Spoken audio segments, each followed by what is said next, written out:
नमस्कार सांग मैंने आपण प्रिय धारावाहिक अडुणी आपण मैंने देखा पाइबे एक जबरदस्त हाँ सांग मैंने आज जो समस्त जीवन को लेकिन घर को आसवे जिते बड़े आसवे से कौन है अंश और मानसी द्वार सामना जगी थे आसी कहे कि अंश कह कि तुम मैंने जदि ए उआस को जगह मांग को आसीच ताहले भूली जाओ तापर मानसी कह उआस सांगरे सब जिनस पत्र आमर हो जाइए मानसी पूरा रागिकी कह जल्दी बाहर एठू तापर समस्ते चली जीवे किंतु पछरु अंश माँ जया कहे कि रही जाओ कहीं कुआड़े जीवनी तापर अंश तापर जया माँ अंश को कह एथिरे दर्शक अंश कर तापर अंश कह नाई माँ तापर अंश पाखक गन नहीं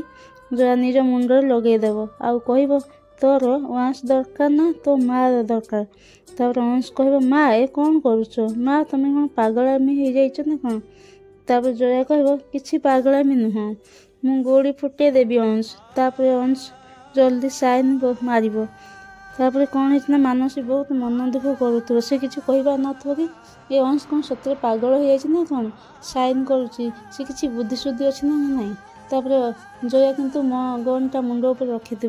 किंतु भद्रा जेजे माँ संध्या माँ जीवन जति समस्ते बहुत खुशी जे आम दुई फैमिली एकाठी समस्त मिसीजु तो सांग मैंने आपण कौन लगुच अंश दस्खत मारी ठीक अच्छे ना भूल कर से जीवन और अंश एका रुहतु और भल खुशी जीवन कटतु कौ मैंने चाहूँ कमेंट माध्यम निश्चिंत